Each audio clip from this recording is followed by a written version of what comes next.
Okay, welcome to our video here.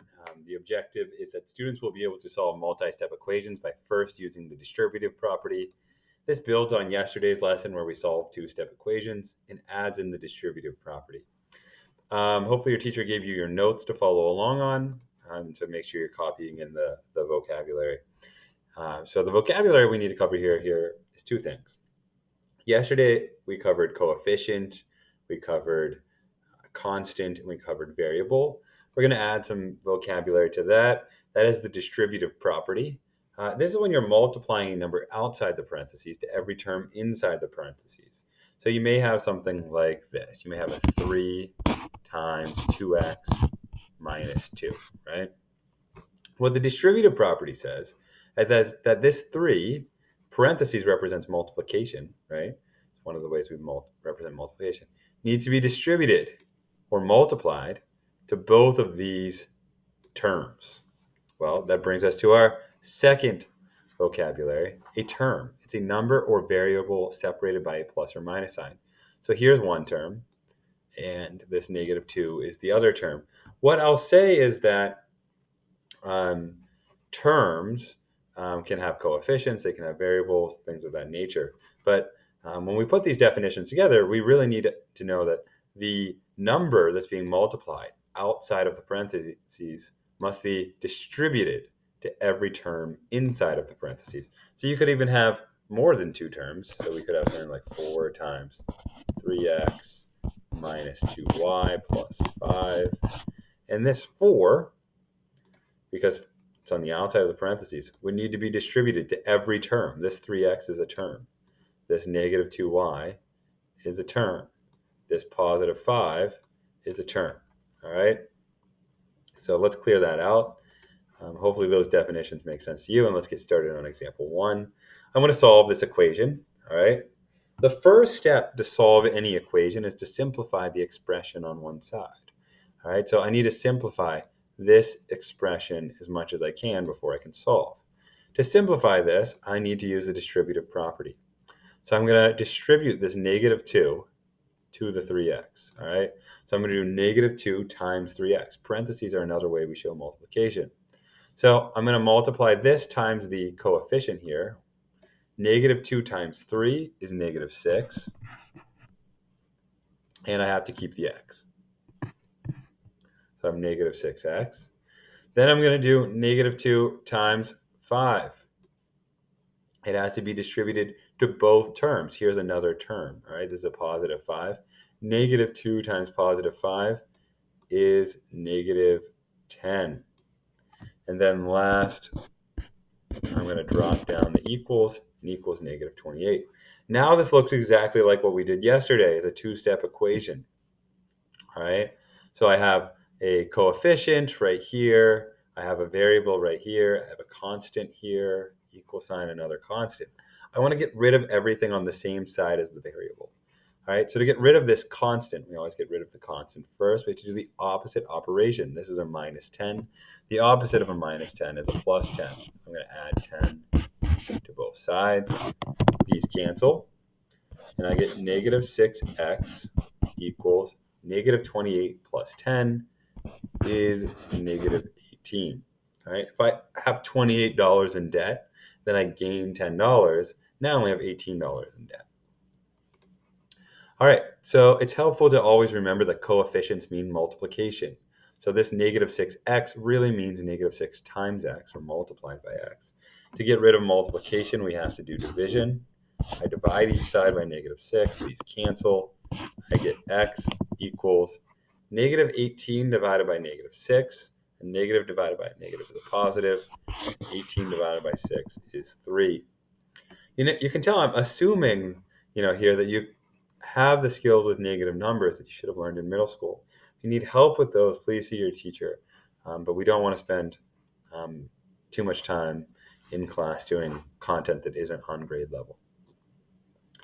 Okay, I'm going to clear this out. Let's move on to the you-do. Again, on a you-do, you should watch, or you should pause the video, solve the question, and then unpause as I go over it. So 3, 2, 1, pause your video and solve. Okay, hopefully you're unpausing your video now and you're ready for me to go over it. I'll go over the you-dos a little quicker. I'm going to start by distributing this 4 to the 3v. So I need to distribute to every term. 4 times 3v is 12v. 4 times -5 is -20. All of this equals 52. All right. So now that I've distributed, again, I have a two-step equation. I'm going to get rid of this constant to get rid of a -20. I add 20. All right, these cancel. A -20 and a +20 cancel. I drop down the 12v, and 52 plus 20 is 72. All right, so now I have a coefficient. That means multiplication, 12 times v. How do I undo that multiplication? I need to do the opposite of multiplication, which is division. Notice I'm just drawing a line for division. I'm not using this symbol. And that's because fractions, which I'm really drawing here, are the same as division. Let's look for an example. This means 4 divided by 2. Right? We're used to seeing it like that. But this fraction line also means 4 divided by 2. Fraction lines just mean division, right? And that's how most mathematicians would do their work. All right, so 12, this is a multiply by 12, this is divided by 12, so those cancel out. And we get v equals 72 divided by 12 is 6.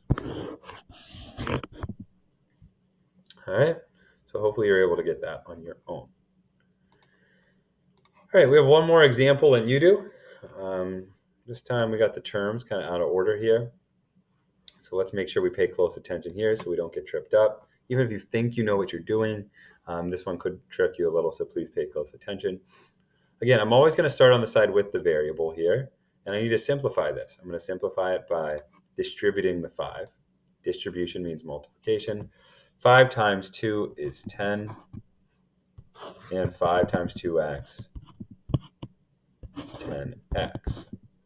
I can drop down this 11. Now, this is where people get confused. The constant is on this side of the variable. So people are like, oh, it's not plus or minus, but that is a positive 10, right? So to get rid of a positive 10, I have to do a minus 10. This is a positive 10. So it's the opposite of a positive 10. It's a negative 10 or minus 10. So I'm going to subtract 10. And now this is where I have to be careful and make sure I do it on both sides of the equal sign. Sometimes I like to draw a little dotted line so that whatever happens on this side has to also happen on this side. So I do negative 10 over here as well. Sorry, that looks a little bit like a 16. Let's fix that. These cancel, right? So I'm left with, on this side, 10x equals 11 minus 10 is 1. So 1 equals 10x. Well, this means 10 times x. I'm going to divide on each side here. These cancel. And so on this side, I'm left with x. And on this side, I have 1 divided by 10. Now, that is not the same as 10 divided by 1. If I have 1 candy and I divide it amongst 10 people, you're all going to get 1/10 of a candy bar. So I can just leave this as a fraction. X is equal to 1/10. Right? X is equal to 1/10. We're not going to be scared of fractions and decimals and things that don't work out evenly in this class this year. All right? We have to be confident in our math. All right, here's the last you do. I want you to go ahead and try this you do on your own, and then we'll go over it. So 3, 2, 1, pause and solve. All right, hopefully you're unpausing and you're ready to solve with me. I'm going to go through it kind of quick. 5 times 3x, again, I'm doing distribution, is 15. 5 times -2 is -10x equals 22 on this side. Again, kind of out of order. I will always want to get rid of the constant first. This is a positive 15. How do I get rid of a positive 15? With a negative 15. On both sides of the equal sign. There should not be a minus 15 over here. That's probably a mistake that somebody made. 22 minus 15 is 7 equals, on this side, I'm just left with negative 10x. All right, so this means multiplication. This means negative 10 times x. The opposite of multiplication is division. So I'm going to divide each side by negative 10. These cancel. Now let's think about this. I have 7 candy bars. I divide them among 10 people. That's a fraction. So I can leave my answer as a fraction, and I can write the final answer as x equals -7. All right.